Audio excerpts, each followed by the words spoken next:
এই দেশে সংখ্যালঘুর অধিকার নিয়ে কথা বলো, তাহলে তোমাদের স্কুলে কলেজে ভার্সিটিতে মেয়েদের হিজাব কেড়ে নেওয়া হয় কেন?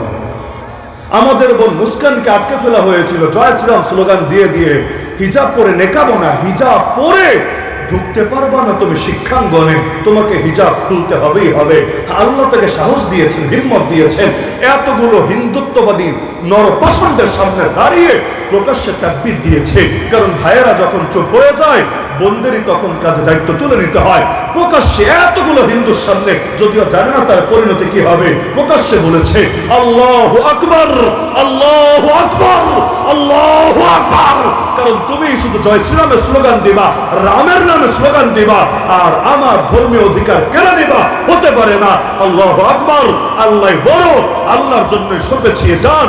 সুতরাং আল্লাহ যতক্ষণ আমার সাথে আছে, আমি বাতিলের সামনে মাথা নত করতে পারি না।